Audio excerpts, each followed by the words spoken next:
La Linterna Mágica presenta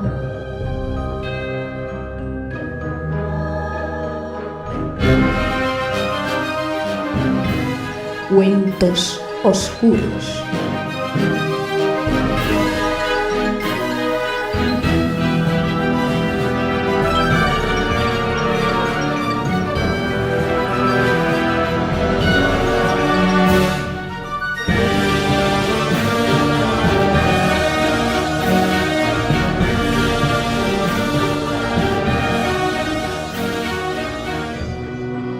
El superviviente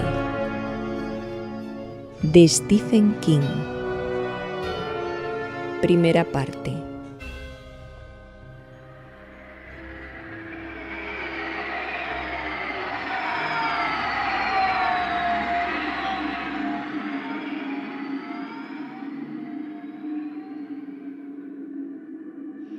Más tarde o más temprano, la pregunta surge siempre en la carrera de un médico. ¿Hasta qué punto puede un paciente soportar un shock traumático? Según las teorías hay diferentes respuestas, pero, básicamente, la contestación esencial es otra pregunta. ¿Hasta qué punto el paciente quiere sobrevivir?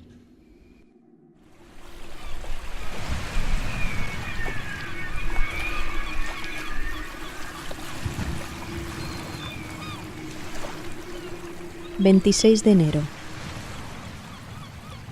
Hace 2 días que la tormenta me arrojó a esta playa. Me he estado paseando por la isla toda la mañana. ¡Qué isla!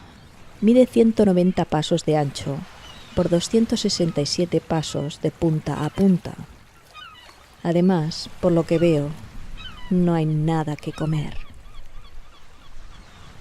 Me llamo Richard Pine. Y este es mi diario. Si me encuentran, o mejor, cuando me encuentren, puedo destruirlo fácilmente. No me faltan cerillas y heroína. De las dos cosas tengo enormes cantidades, aunque ninguna de las dos valga nada aquí. De modo que escribiré, al menos para pasar el tiempo. Para decir toda la verdad, y por qué no, tengo todo el tiempo del mundo, debería empezar por aclarar que cuando nací en Little Italy, el barrio italiano de Nueva York, me llamaron Richard Picenti. Mi padre, que era un desgraciado, procedía del viejo mundo. Yo quería ser cirujano. Mi padre se reía a mandíbula batiente. Me llamaba chalado. Me mandaba a buscar otro vaso de vino. Murió de cáncer a los 46 años. Me alegró. Empecé a jugar al fútbol en el instituto. Fui el mejor jugador de la historia local. Jugaba de defensa. Durante los 2 últimos años recorrí todas las ciudades de los Estados Unidos. Odiaba el fútbol, pero si eres un chaval pobre que vive en una casa barata y quiere ir a la universidad, tu única oportunidad es el deporte. Así que jugué y conseguí una beca para atletas.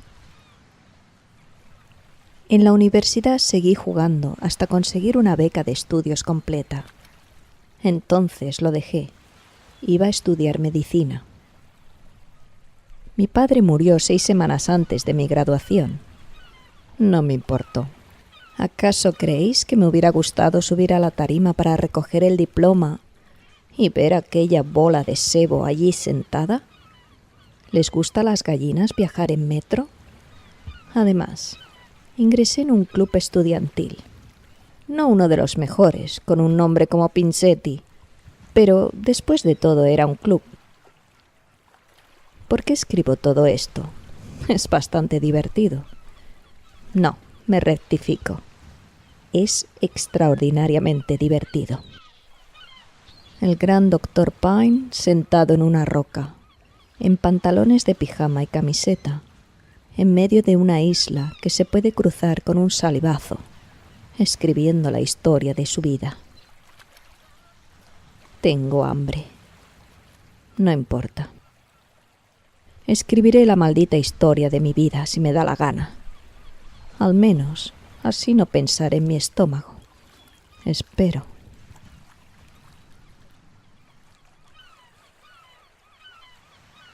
Cambié mi apellido por el de Pine antes de empezar los estudios de medicina.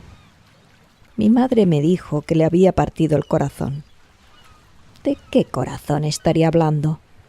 Al día siguiente, al entierro del viejo, le estaba guiñando el ojo al judío de la tienda de la esquina. Para tratarse de alguien que adoraba su nombre de aquella manera, corría como un diablo para cambiarlo por el de Steinbrunner. Todo lo que yo anhelaba en la vida era ser cirujano, desde los días del colegio. Y entonces me vendaba las manos antes de empezar un partido. Me las lavaba después con agua y jabón. Si quieres ser cirujano, tienes que tener cuidado con las manos. Algunos de mis compañeros me tomaban el pelo y me llamaban mariquita. Nunca llegué a enfrentarme con ninguno de ellos. Ya es bastante peligroso jugar al fútbol. El que realmente llegó a ponerme los nervios de punta fue Hawky Plosky, un estúpido gigantón con cara llena de cicatrices. Por aquel entonces, yo repartía periódicos y aprovechaba para vender un poco de lotería, lo cual me permitía conocer gente, establecer contactos. No te queda más remedio si quieres sobrevivir. Cualquier imbécil sabe cómo caerse muerto, pero lo realmente difícil es sobrevivir. ¿Comprendéis? Pues eso fue lo que me decidió a pagar a Ricky Bracci para que le partiera la boca a Howie Plosky. Sí, eso es lo que he dicho. Partirle la boca. Le prometí $1 por cada diente que me trajera. Rico vino con 3 dientes envueltos en papel de periódico. Se dislocó un par de nudillos en el trabajito. Podéis imaginar en qué lío me hubiese metido. Mientras los otros memos se mataban tratando de ganar 1 centavo para llenar el puchero con un poco de carne, no con sobras de quirófano, trabajando como camareros, vendiendo corbatas o limpiando suelos, yo me saqué de la manga un sistema de apuestas y con unos cuantos trucos que conocía, me ganaba algún dinerillo en las apuestas de caballos, de billar o de lo que fuera. Además, tenía excelentes relaciones con el vecindario y cursé mis estudios sin ningún problema. No me metí en la cuestión de las drogas hasta que empecé mi residencia en un hospital, uno de los más grandes de Nueva York. Al principio solo fueron recetas en blanco. Vendí un cuadernillo de 100 a un chico del barrio y él falsificó las firmas de 40 o 50 médicos, por cuyos nombres yo también le cobraba. El muchacho, a su vez, las ofrecía en la calle por $10 o $20 cada una, lo que hacía las delicias de los fanáticos drogotas que iban cada vez más acelerados, y los partidarios de los sedantes, que se pasaban el día dando tumbos por las esquinas.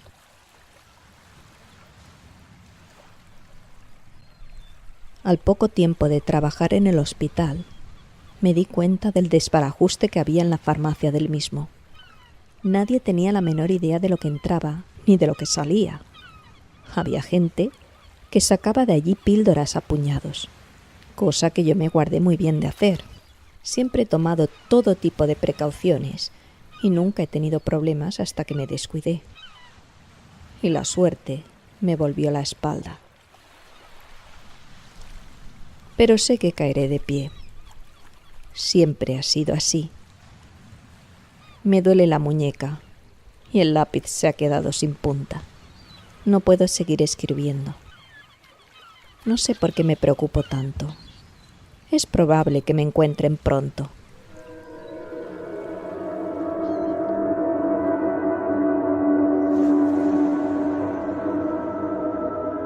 ...27 de enero... El bote salvavidas se hundió anoche en unos 3 metros de agua al norte de la isla. ¿Qué importa? De todos modos, después de arrastrarse por todo el arrecife, el fondo parecía un colador. Además, ya había rescatado todo lo que valía la pena salvar. A saber, 4 galones de agua, una cajita de costura para viajes, un botiquín y este libro en el que estoy escribiendo, que es en realidad un cuaderno de inspección del bote. ¡Qué risa! Por cierto, ¿cómo es que a nadie se le ocurrió poner comida de reserva en el bote? El último informe que aparece en el cuaderno lleva fecha de 8 de agosto de 1970. Además, he conseguido salvar 2 cuchillos, uno mellado y el otro afilado, y un juego de cuchara y tenedor que voy a usar esta noche para la cena. Asado de piedras. Bueno, al menos le he sacado punta al lápiz. Cuando salga de esta isla cubierta de excrementos de pájaros, les voy a sacar hasta el hígado a los de Paradise Lines Incorporated. Solo por eso vale la pena seguir viviendo. Y pienso seguir viviendo y salir de esta. No os quepa la menor duda. Voy a salir de esta.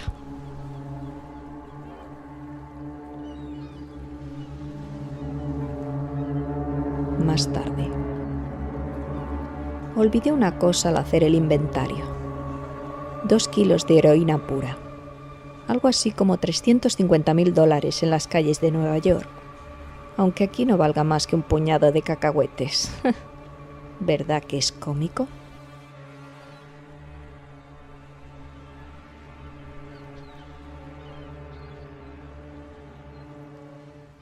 ...28 de enero.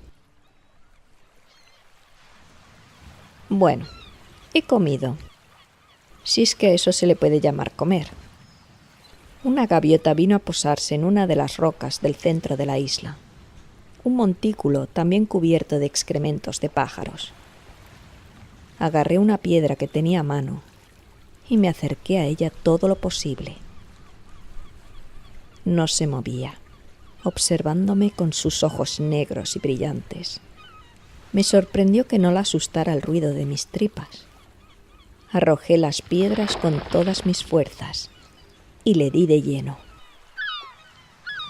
La gaviota lanzó un graznido y trató de volar, pero le había roto la ala derecha. Trepé en su busca, pero se alejó a saltos. La sangre manchaba sus plumas. Me dio bastante trabajo.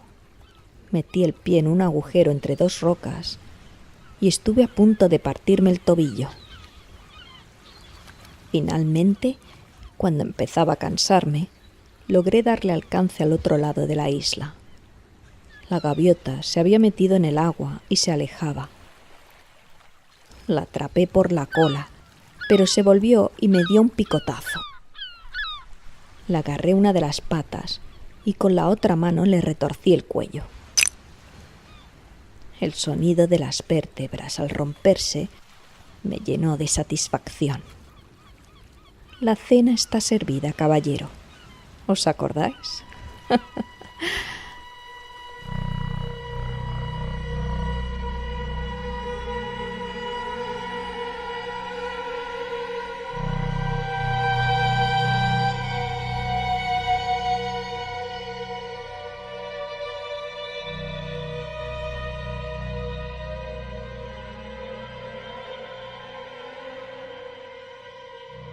Me la traje al campamento, pero antes de desplumarla y cortarla a trozos, me limpié la herida con yodo.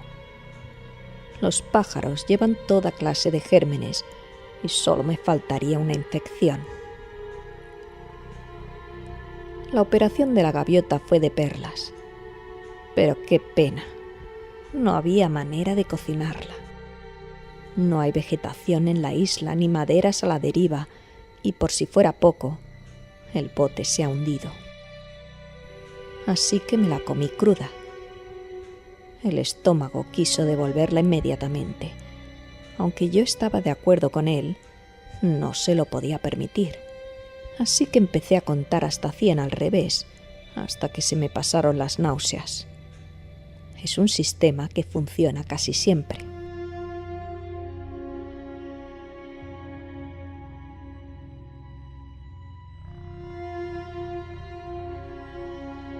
¿Os dais cuenta del bicharraco que casi me rompe el tobillo y después me da un picotazo en la mano? Si cazo otra gaviota mañana la torturaré. A esta la he dejado escapar sin castigo. Mientras escribo, veo su cabeza cortada en la arena. Sus ojillos negros, aún velados por la muerte, parecen mirarme. ¿Tienen cerebro las gaviotas? ¿Son comestibles?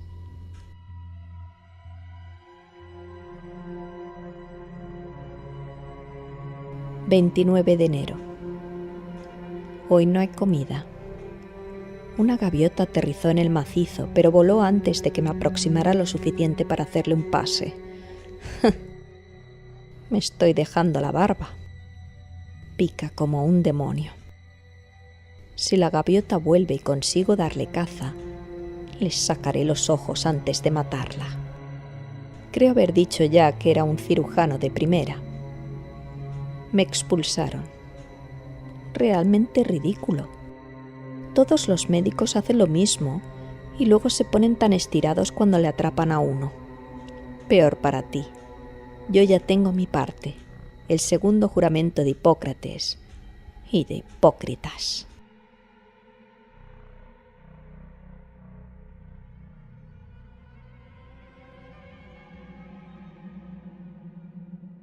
Había acumulado ya bastantes de mis correrías como interno y como residente.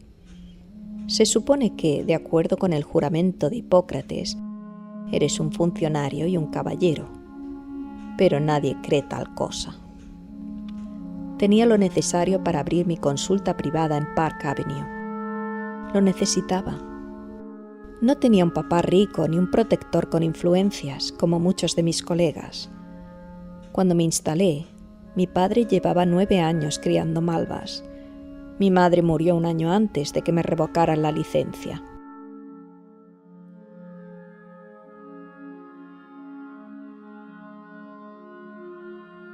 Pasó lo siguiente.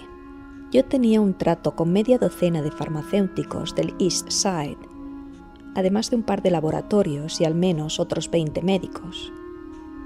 Los pacientes iban y venían de uno a otro. Yo operaba y después prescribía los medicamentos posoperatorios adecuados. No todas las operaciones eran necesarias, pero nunca actué contra la voluntad del paciente. Y jamás sucedió que un paciente le echara un vistazo a la receta y me dijera que no quería aquello. Escuchadme.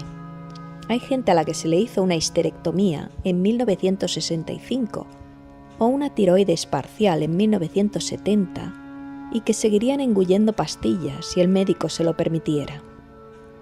Y era lo que hacía algunas veces. Además, yo no era el único. Si podían pagarse el vicio, ¿por qué no? Cuando no era un paciente que padecía de insomnio después de alguna operación, era alguien que quería adelgazar o quería Librium. Todo tenía arreglo. Sí, de no haber sido yo, hubiera sido cualquier otro. Hasta que los de sanidad fueron a ver a Lowenthal, ese gallina. Le asustaron diciendo que le iban a echar 5 años, y el tipo cantó media docena de nombres, uno de los cuales era el mío.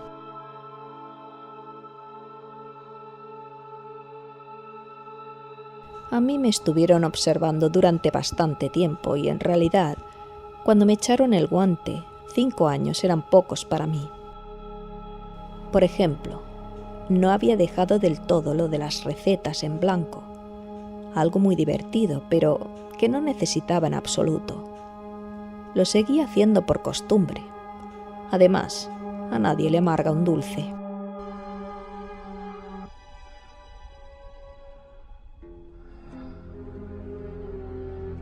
El caso es que yo conocía a mucha gente. Probé con algunos y arrojé un par de individuos a los leones. Nadie que me gustara, sin embargo. Todos auténticos cerdos. Dios, tengo hambre.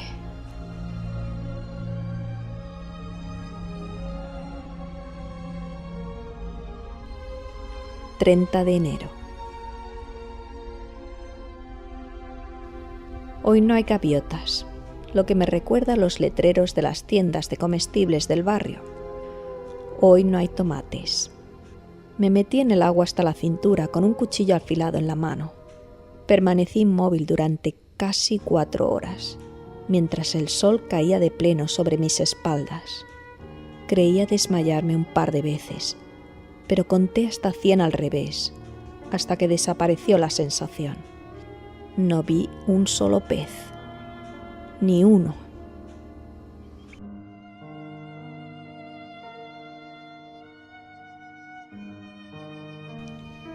...31 de enero.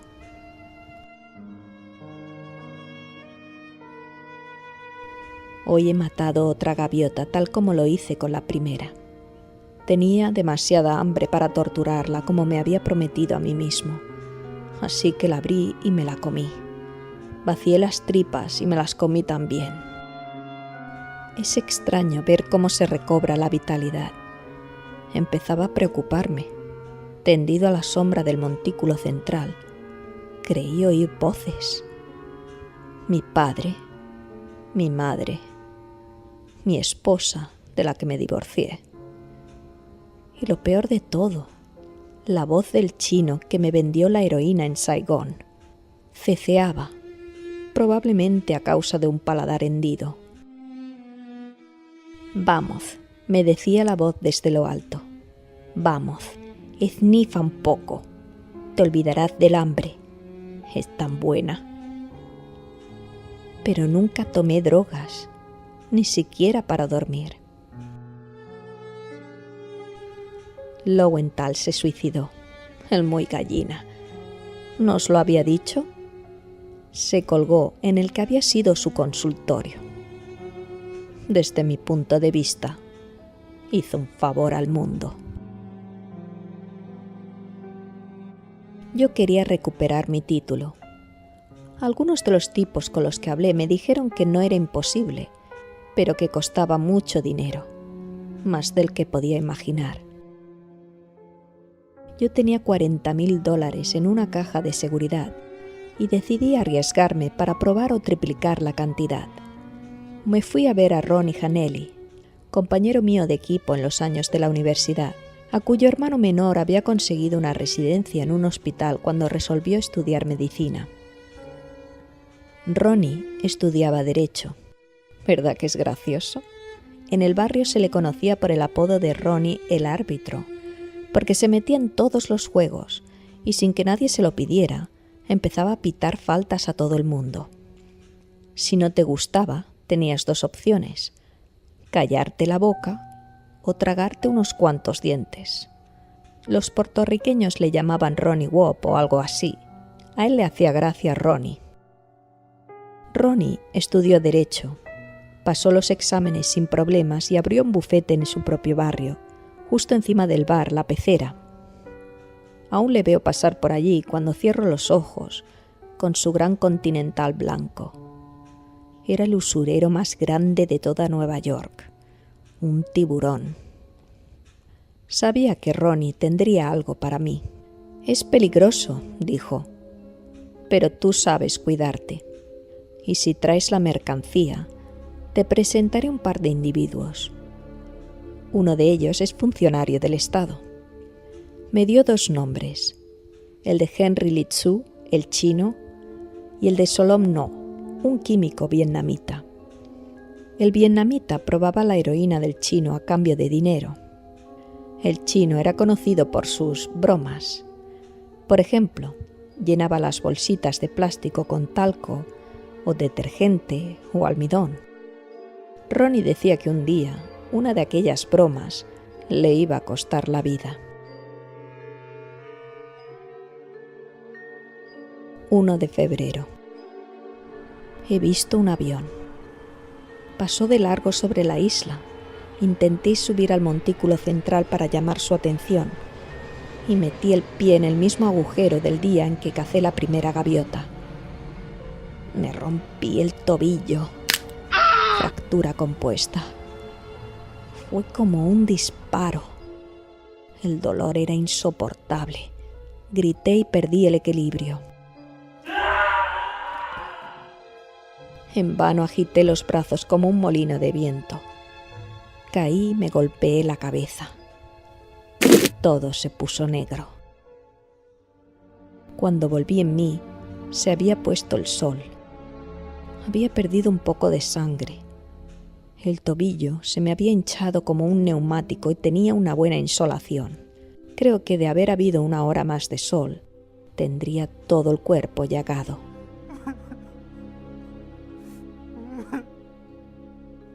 Me arrastré como pude hasta aquí y pasé la noche temblando y llorando de rabia. Me he desinfectado la herida de la cabeza, situada encima del lóbulo temporal derecho, y me la he vendado como he podido. Es una herida superficial en el cuero cabelludo con una pequeña contusión, creo. Pero el tobillo es una mala fractura, en 2 puntos, quizá 3. ¿Cómo voy a cazar las gaviotas ahora? El avión debía de estar en busca de supervivientes del Calas. En medio de la oscuridad y la tormenta, el bote salvavidas ha de haber recorrido kilómetros. No creo que vuelva por aquí. Dios mío, cómo me duele el tobillo.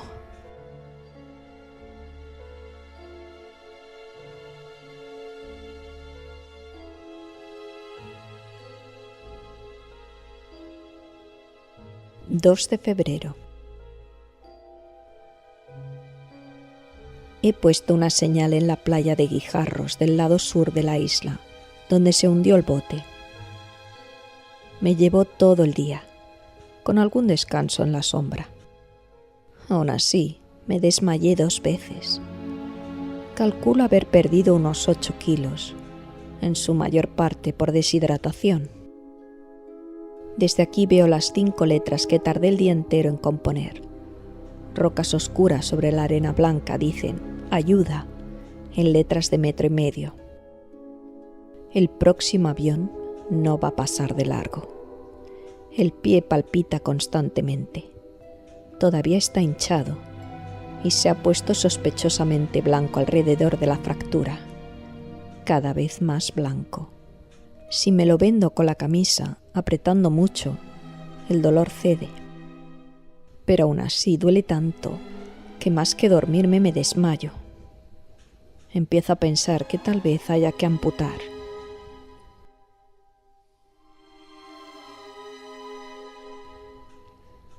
...3 de febrero. La hinchazón y la pérdida de color son todavía mayores. Esperaré hasta mañana. Si la operación es imprescindible, creo que podré llevarla a cabo. Tengo cerillas para esterilizar el cuchillo y aguja e hilo de la cajita de costura. Como vendaje, la camisa. Tengo además 2 kilos de analgésico, aunque no precisamente del que prescribiría a mis pacientes. Pero lo hubieran empleado de haber dispuesto de él. Podéis apostar. Esas señoras de pelo azul serían capaces de snifar un ambientador de pino si les hiciera efecto, creedme.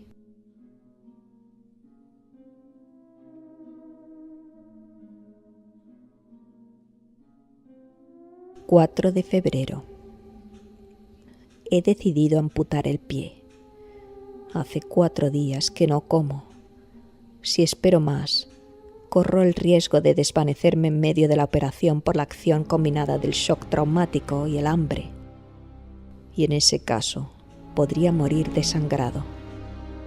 Y a pesar de lo desdichado que soy, aún tengo ganas de seguir viviendo. Recuerdo lo que Mottridge decía en Anatomía Básica. El viejo Mocky le llamábamos. Más tarde o más temprano, la pregunta surge siempre en la carrera de un médico. ¿Hasta qué punto puede un paciente soportar un shock traumático? Y entonces señalaba con un puntero el dibujo del cuerpo humano, el hígado, los riñones, el bazo, los intestinos. Básicamente, caballeros, decía, la contestación esencial es otra pregunta. ¿Hasta qué punto el paciente quiere sobrevivir? Creo poder hacerlo. De verdad. Supongo que estoy escribiendo para aplazar lo inevitable. Pero se me ocurre que no acabé de contar por qué me encuentro aquí. Tal vez deba hacerlo por si la operación no sale bien. Tardaré solo unos minutos y estoy seguro de que todavía habrá claridad para la operación, ya que según mi reloj son las 9 de la mañana.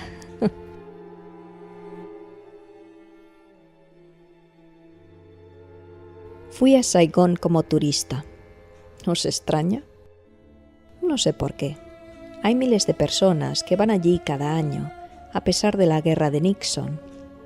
También hay gente a la que le gusta presenciar accidentes o peleas de gallos. Mi amigo chino tenía la mercancía. Se la llevé a No, quien me ratificó que era de primera clase. Me contó también que Li Tzu había gastado una de sus bromas hacía 4 meses y que su mujer había saltado hecha pedazos por los aires al poner la llave de encendido en su automóvil. Desde entonces no había vuelto a hacer bromas. Me quedé en Saigón 3 semanas. Había reservado pasaje de regreso a San Francisco en un crucero, el Calas. Primera clase. Subir a bordo con la mercancía no representó problema alguno. No, arregló el asunto sobornando a 2 oficiales de aduana que se limitaron a saludarme y hacer pasar las maletas. La heroína iba en una bolsa de viaje que ni siquiera vieron. Pasar la aduana en los Estados Unidos será mucho más difícil, me dijo No, pero ese es problema únicamente suyo. No tenía la menor intención de pasar aquello por la aduana. Ronnie había contratado un buzo que haría el trabajo por $3,000. Tenía que encontrarme con él. Ahora que lo pienso, hace 2 días, en una especie de corral llamado Regis Hotel en San Francisco. El plan consistía en poner la mercancía en una lata a prueba de agua. Sujetos a la tapa, un reloj y un sobre de tinte rojo. Antes de atracar, había que tirar la lata al agua, cosa que no iba a hacer yo mismo, naturalmente. Estaba todavía buscando un cocinero o un camarero al que no le viniera mal un dinero extra y que fuera lo bastante listo o lo bastante idiota como para mantener la boca cerrada cuando el Calas se hundió. No tengo ni la menor idea de cómo sucedió, ni de por qué. Se nos había echado encima un buen vendaval, pero el crucero parecía capaz de capearlo. Pero el día 23, alrededor de las 8 de la noche, hubo una fuerte explosión bajo cubierta. Yo estaba en el salón en aquel momento, y el Calas se escoró casi inmediatamente. A la izquierda, ¿cómo se llama? ¿Babor o estribor? La gente empezó a gritar y a correr en todas direcciones. Las botellas cayeron de la estantería del bar y se estrellaron contra el suelo. Un hombre salió de una de las escaleras con la camisa quemada y la piel asada. Los altavoces empezaron a decir a la gente que se dirigiera a los botes salvavidas, que se les había asignado al principio del viaje durante un simulacro. Los pasajeros se echaron a correr sin rumbo. Muy pocos se habían molestado en comparecer durante el simulacro.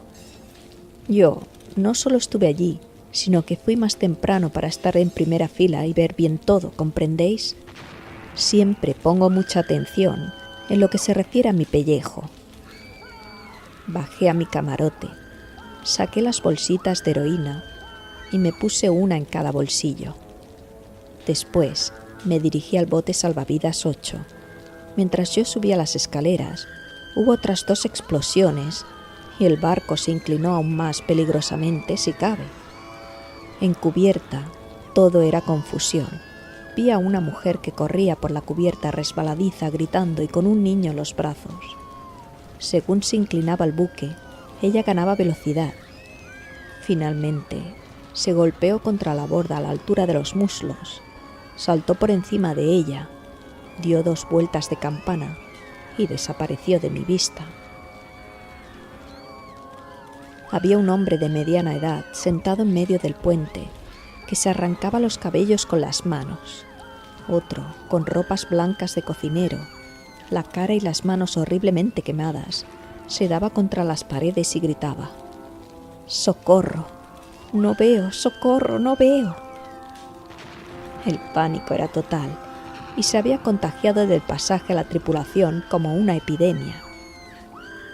Tenéis que tener en cuenta que entre la primera explosión y el hundimiento del barco pasaron solamente 20 minutos. Algunos de los botes iban repletos de gente que aullaba y otros totalmente vacíos. El mío, que estaba en la zona más próxima al agua, estaba casi desierto.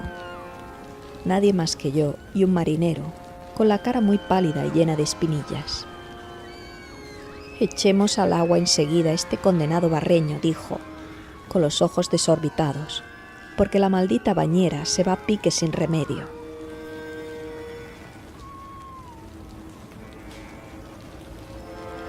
Maniobrar un bote no es nada difícil, pero con los nervios, el marinero se hizo un lío con las maromas de su lado. El bote bajó unos 2 metros y quedó colgado. Yo más cerca del agua que él. Fui hacia su lado para ayudarle cuando empezó a gritar. Había logrado deshacer el nudo, pero al mismo tiempo se había pillado la mano. La soga se deslizó sobre la palma, dejándosela en carne viva. Finalmente salió despedido de la embarcación. Acabé de deshacer el lío y libré el bote que bajó al agua.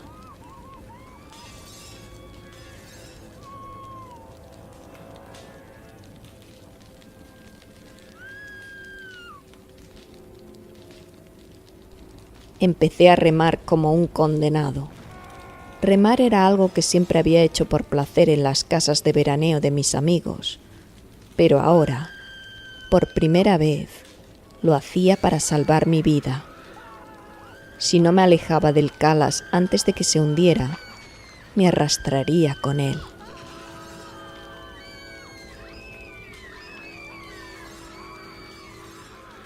Cinco minutos más tarde se hundió. No escapé del todo a la succión. Tuve que remar desesperadamente solo para permanecer en el mismo lugar. Se hundió muy deprisa. Todavía había gente aferrada a la borda, gritando. Parecía una banda de monos. La borrasca empeoró. Perdí un remo. Pasé la noche en una especie de pesadilla, achicando agua del bote primero y maniobrando con el único remo que me quedaba después para mantener la proa contra el oleaje.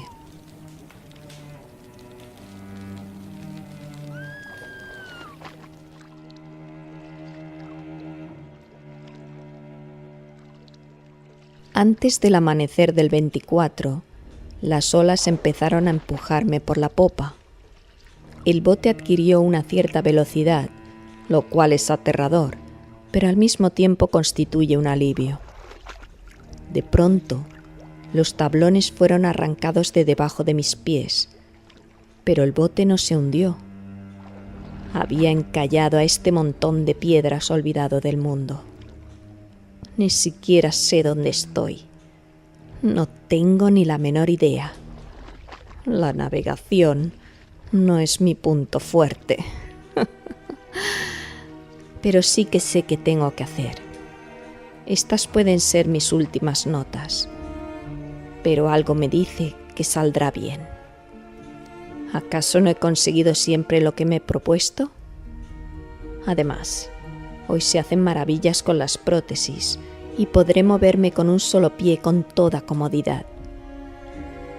Ha llegado el momento de ver si soy tan extraordinario como creo. Buena suerte.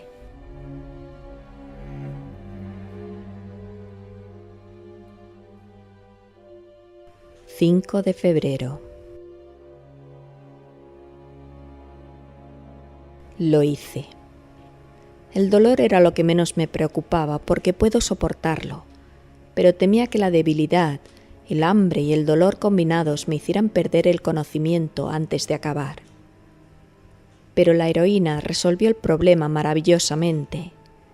Abrí una de las bolsitas y aspiré 2 generosas dosis sobre una roca plana.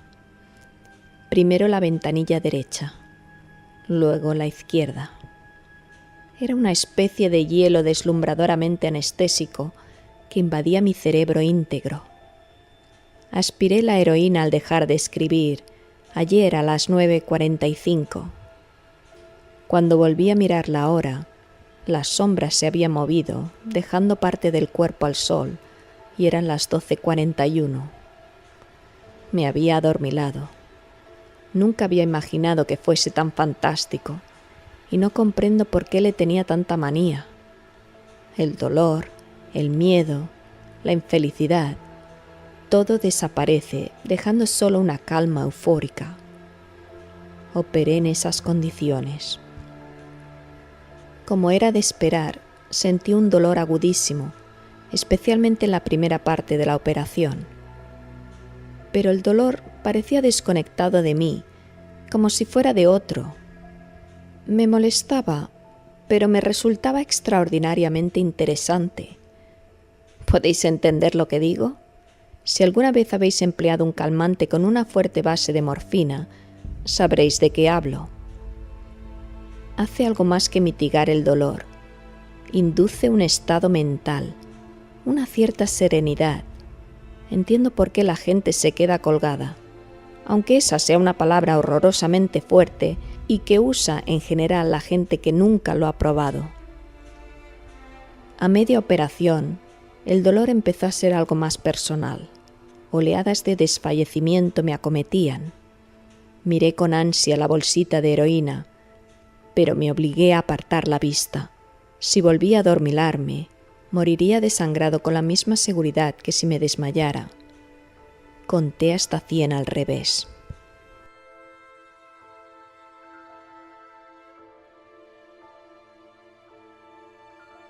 La pérdida de sangre era el factor más crítico. Como cirujano, era vitalmente consciente de ello. No debía perder una gota más de lo imprescindible. Si un paciente sufre una hemorragia durante una operación en un hospital, se le puede suministrar sangre. Yo carecía de esos medios.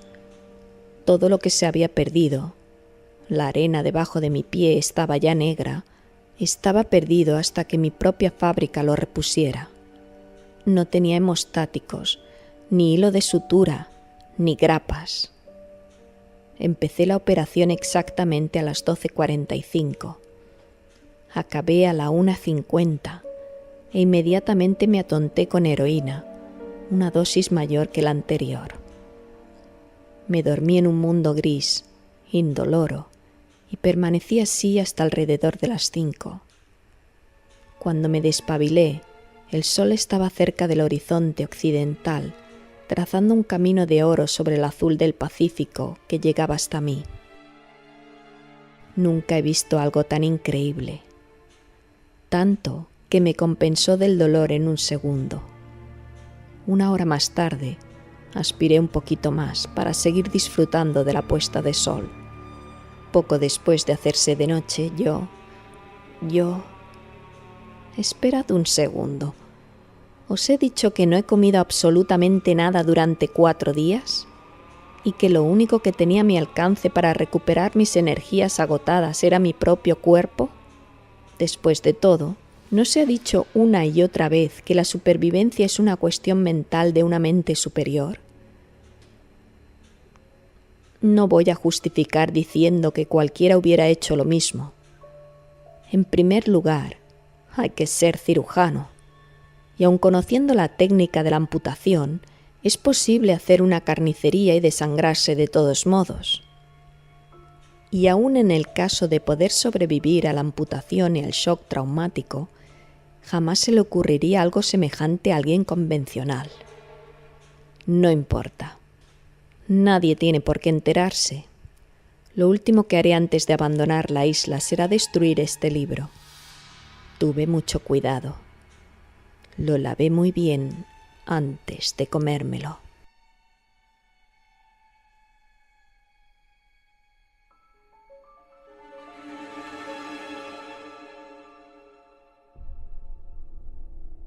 ...7 de febrero.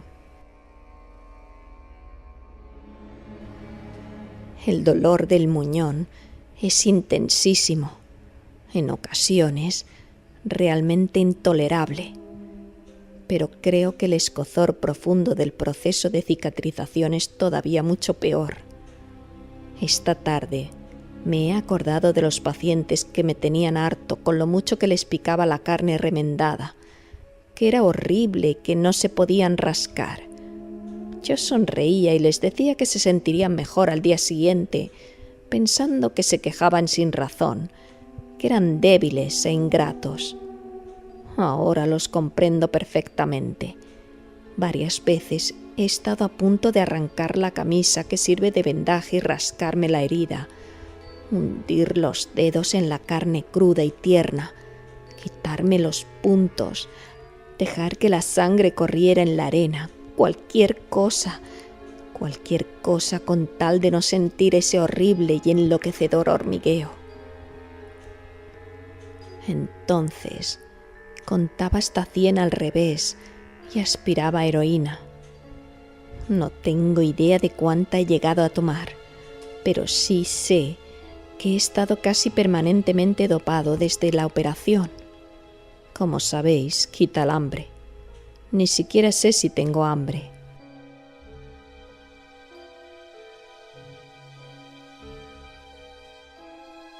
Siento algo extraño, fantasmal en la barriga. Eso es todo. Por otra parte, puedo ignorarla con toda facilidad y sin embargo, sé que no debo hacerlo, ya que la heroína no tiene un valor calórico fácilmente calculable, de manera que me he puesto a prueba para medir mi energía, arrastrándome de aquí para allá, y es agotador. Dios mío, espero que no, pero me temo que sea necesaria una nueva operación.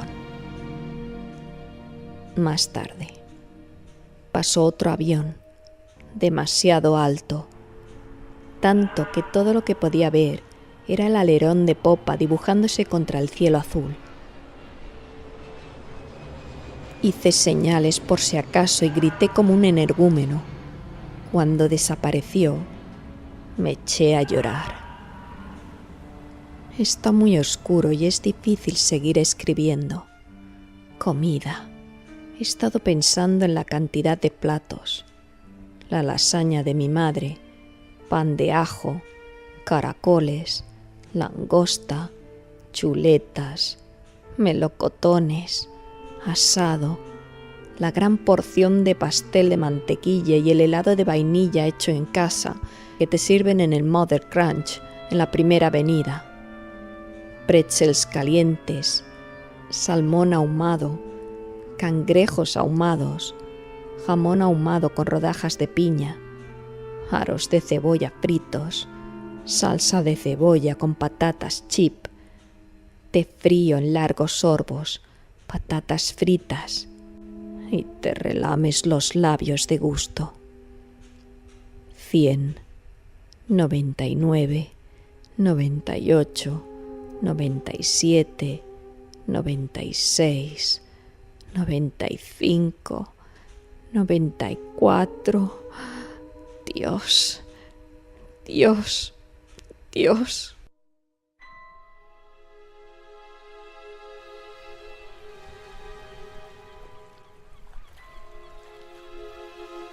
«8 de febrero. Esta mañana ha aterrizado otra gaviota en el montículo, grande, gorda, mientras yo reposaba a la sombra de mi roca, la que considero mi campamento particular con el muñón amputado al cielo. En cuanto el pájaro se posó, empecé a salivar igual que los perros de Pavlov.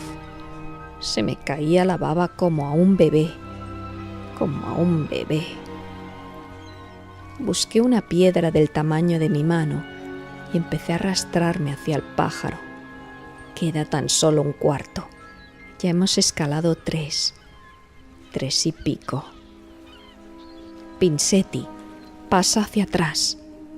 Pine, quiero decir Pine. No tenía demasiadas esperanzas. Estaba seguro de que saldría volando, pero había que intentarlo. Si atrapaba a una ave tan gorda y tan insolente como esa, Tal vez pudiese posponer la segunda operación indefinidamente.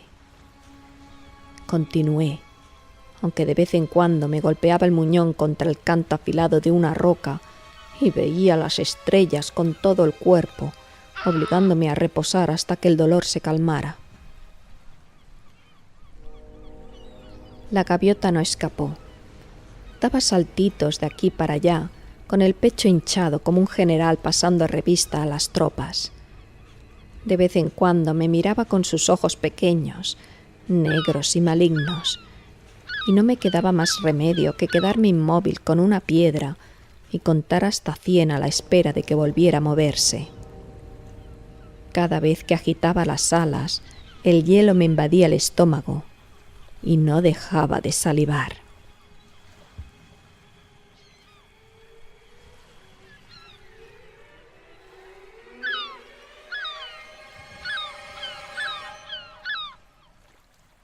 Se me caía la baba como a un niño.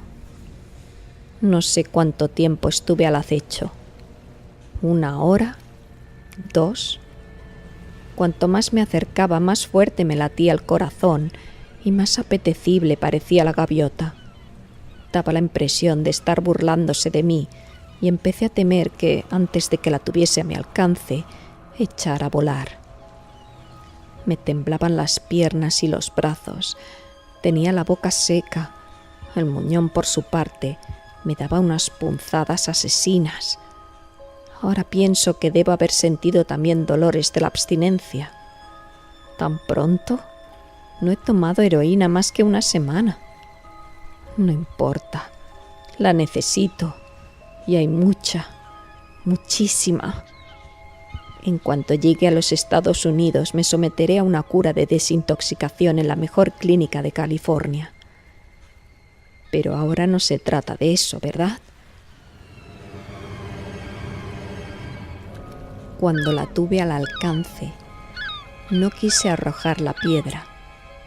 Estaba irracionalmente seguro de que erraría, probablemente por unos pocos centímetros. Tenía que acercarme.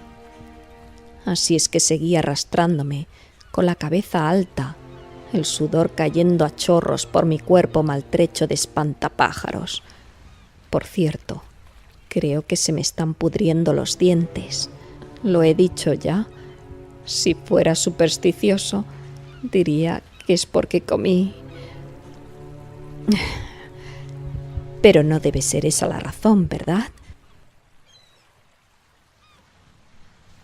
Me detuve otra vez. Estaba mucho más cerca de esta gaviota que de cualquiera de las anteriores. No conseguía obligarme a tirar la piedra.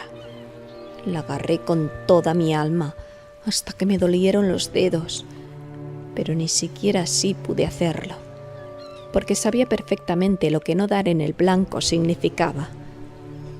No me importaba emplear toda la mercancía. Les voy a poner un pleito que se van a acordar toda la vida. Viviré como un rey durante el resto de mi vida. Mi larga, larga vida. Estoy convencido de que hubiera escalado hasta poder tomarla con la mano si finalmente no hubiera levantado el vuelo. La hubiera estrangulado. Pero extendió las alas y echó a volar. La insulté. Me hinqué de rodillas y le lancé la piedra con las pocas fuerzas que me quedaban. Y le di. El pájaro soltó un graznido y cayó al otro lado del montículo. Entre risas y temblores, sin preocuparme por los golpes en el muñón ni porque se me abría la herida, llegué a la cima y empecé a descender por la otra vertiente. Perdí el equilibrio y me di en el suelo con la cabeza. En aquel momento ni siquiera lo advertí, aunque tengo un magnífico chichón como recuerdo. Solo podía pensar en la gaviota y en cómo le había dado, suerte fantástica, aún volando. Le había dado. La gaviota se arrastró hasta la playa, el ala rota, el cuerpo ensangrentado. Me arrastré tras ella todo lo rápido que me era posible. pero ella era más veloz. Una carrera de lisiados. Podría haberla capturado. Ya estaba muy cerca de no haber sido por mis manos. Tengo que cuidar mis manos. Puedo volver a necesitarlas. A pesar del cuidado, tenía las palmas llenas de tajos cuando por fin llegamos a la playa. Por si fuera poco, golpeé mi reloj contra una roca y saltó hecho añicos. La gaviota entró en el mar cojeando, graznando como una endemoniada. La atrapé, pero solo me quedó un puñado de tristes plumas. Entonces me caí y tragué agua, tosiendo y atragantándome. Pero seguí arrastrándome y hasta traté de nadar tras ella. La venda del muñón acabó por caérseme en el agua. Empecé a hundirme y no tuve más remedio que regresar a la arena. No sé cómo, pero salí del agua temblando, exhausto, encogido de dolor, llorando, gritando y maldiciendo a la gaviota. Todavía estaba a la vista, allá lejos, cada vez más lejos. Creo recordar que en un momento le rogué que volviera. Eso sí, cuando salió al arrecife, juraría que estaba muerta. No es justo. Me llevó casi una hora arrastrarme hasta el campamento. He tomado mucha heroína, pero aún así continuó enfadado con la gaviota. Si no iba a dejarse cazar, ¿para qué burlarse así de mí? ¿Por qué diablos esperó tanto?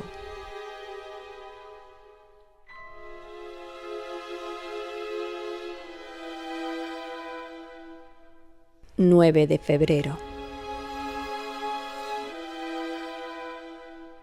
Me he amputado el pie izquierdo y lo he vendado con mis pantalones. Extraño. Durante toda la operación se me cayó la baba. Se me cayó la baba. Como cuando descubrí la gaviota, se me caía la baba sin parar. Pero me obligué a esperar hasta la noche. Conté hasta 100 al revés, 20 o 30 veces. Entonces tenía que repetirme: rosbif frío, rosbif frío, rosbif frío.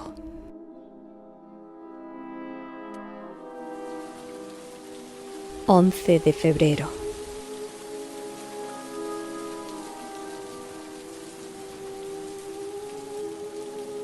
Ha llovido durante 2 días, con mucho viento.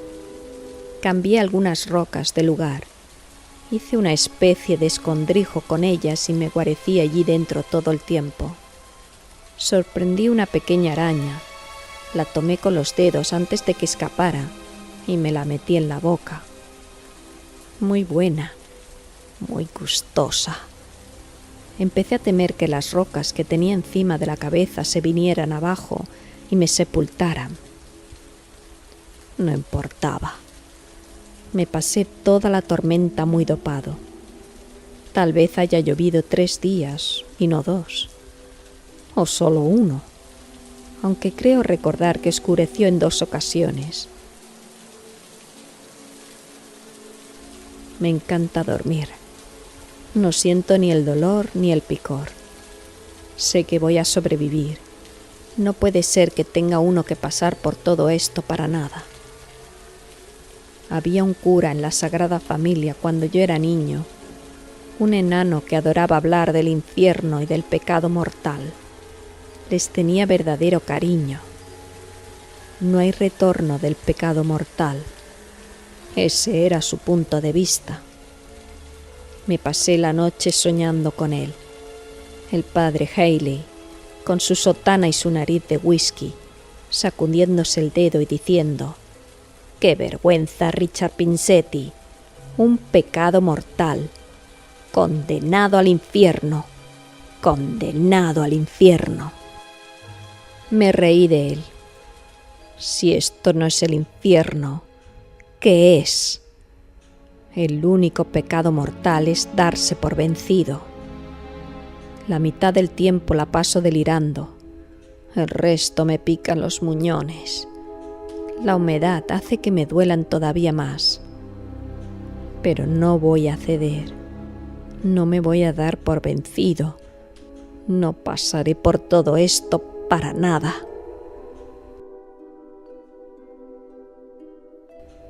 ...12 de febrero.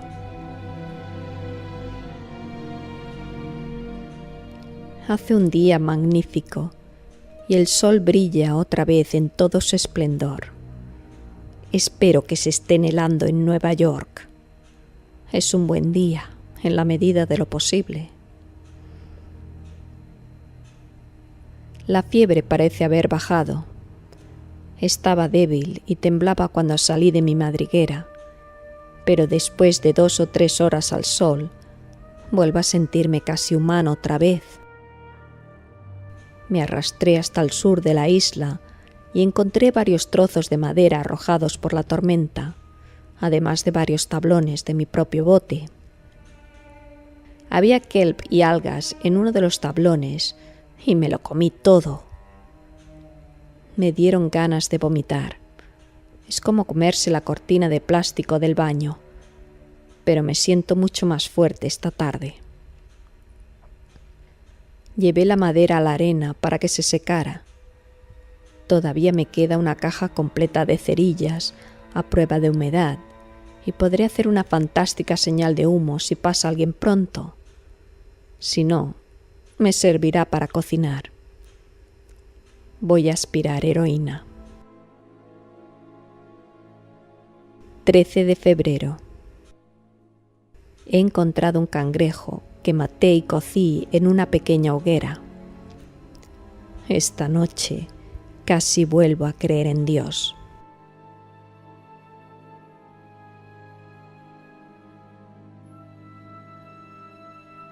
...14 de febrero. Acabo de darme cuenta de que la tormenta se llevó casi todas las piedras de mi señal de ayuda, pero la tormenta terminó. Hace más de 3 días. ¿He estado drogado todo ese tiempo? Tengo que tener más cuidado y bajar la dosis, porque ¿qué ocurriría si pasara un barco y yo estuviera durmiendo? Reconstruí la señal, pero me llevó casi todo el día y estoy exhausto. Busqué un cangrejo donde encontré el otro, pero nada. Me corté las manos con varias de las piedras de la señal, pero me desinfecté con yodo a pesar de mi debilidad. Debo cuidar mis manos por encima de todo. 15 de febrero.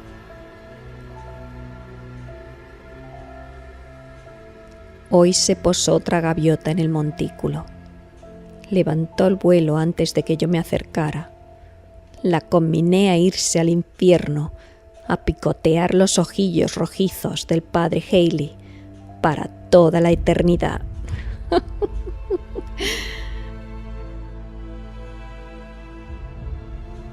17 de febrero. Me he cortado la pierna derecha a la altura de la rodilla, pero he perdido mucha sangre. El dolor era inenarrable a pesar de la heroína. Solo el shock hubiera matado a un hombre menos hombre que yo.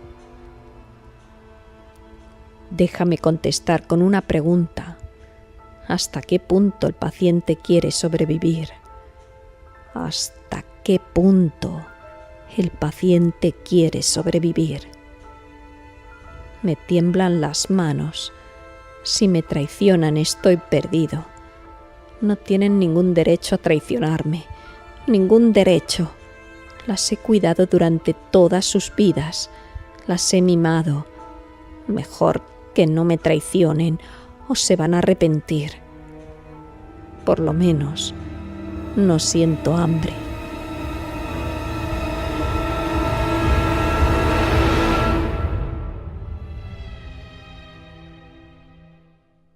Uno de los tablones del bote se partió por la mitad. Una de las partes tenía una punta bastante afilada que fue la que usé. Se me caía la baba, pero me hice esperar pensando en aquellas barbacoas. Aquella casa que Will Hammersmith tenía en Long Island, con una barbacoa donde se podía asar un cerdo entero. Acostumbrábamos a sentarnos al atardecer con tragos largos en la mano, hablando de nuevas técnicas quirúrgicas o de golf o de cualquier otra cosa. Y la brisa nos traía el olor del cerdo asado. Madre mía, el olor del cerdo asado. Febrero. Me he cortado la otra pierna a la altura de la rodilla. He estado dando cabezadas todo el santo día. Doctor, ¿la operación era necesaria? Me tiemblan las manos como las de un viejo. Las odio. Tengo sangre debajo de las uñas, costras. ¿Recuerdas el modelo de la facultad con la barriga de vidrio? Pues me siento igual, pero no quiero mirar, de ninguna de las maneras. Recuerdo que Dom decía eso. Se paraba a charlar contigo en la calle con la chaqueta del Highway Outlaws Club. Tú le decías: «Hombre, ¿cómo hiciste para conseguirla?» Y Dom respondía de ninguna de las maneras. Viejo Dom. Caramba, ojalá me hubiera quedado en el barrio. Esto tiene mala pinta, como decía Dom. Pero me han dicho, sabes, que con la terapia adecuada y unas prótesis volvería a estar como nuevo. Podría volver a la isla y decirle a la gente: «Aquí es donde ocurrió».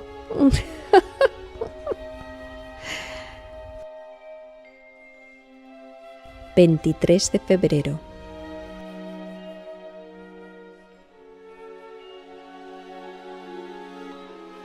Encontré un pez muerto, podrido y apestoso. Es igual, me lo comí. Me doblaban el cuerpo las arcadas, pero no me lo permití. Sobreviviré. Estoy tan bien con heroína, las puestas de sol. Febrero. No me atrevo, pero tengo que hacerlo. Pero ¿cómo haré para ligar la arteria femoral tan arriba? Es amplia como una maldita autopista a esa altura. A pesar de todo, tengo que hacerlo. He marcado la parte alta del muslo, la parte donde todavía hay carne, con lápiz. Desearía poder dejar de babear. Febrero. Te mereces un descanso hoy también, así que levántate y vete a McDonald's. 2 hamburguesas, salsa especial, lechuga, pepinillos, cebolla, un panecillo. Da, da, da, da. Febrero. Hoy me he visto la cara en el agua. Una calavera cubierta de piel. Me he vuelto loco ya. Debo de estar loco. Ahora soy un monstruo, un engendro. No me queda nada bajo las ingles. Un verdadero monstruo. Una cabeza atada a un torso que se arrastra por los codos en la arena. Un cangrejo dopado. Tú! Soy un pobre cangrejo dopado. Dame una moneda. Dicen que de lo que se come se cría, así que todavía soy el mismo. Querido Dios, Shock traumático, shock traumático, shock traumático. No existe nada que se parezca a un shock traumático.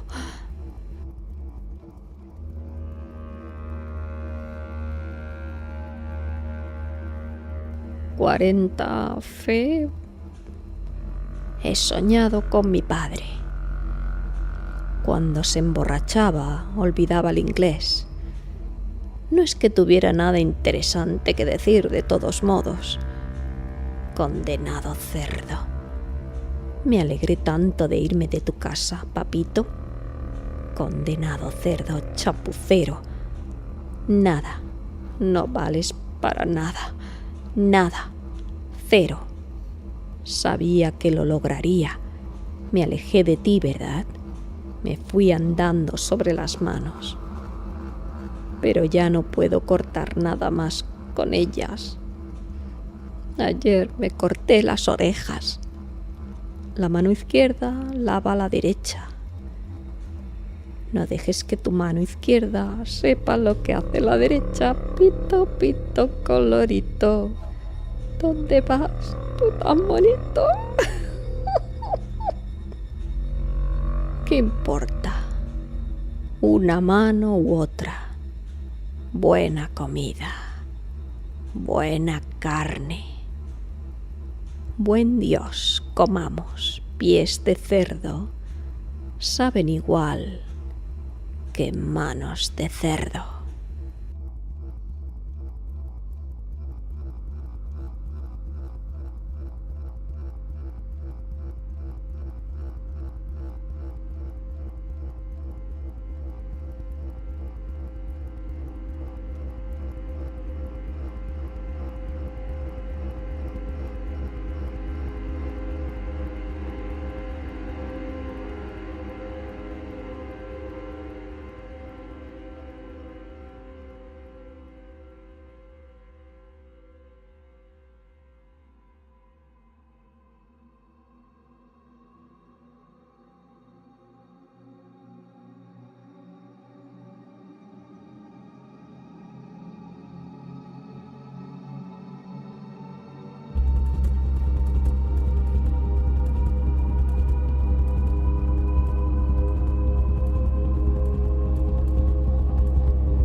¿Han escuchado ustedes?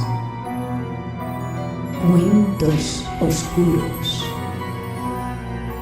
Dirigido y presentado por Elena Rubio.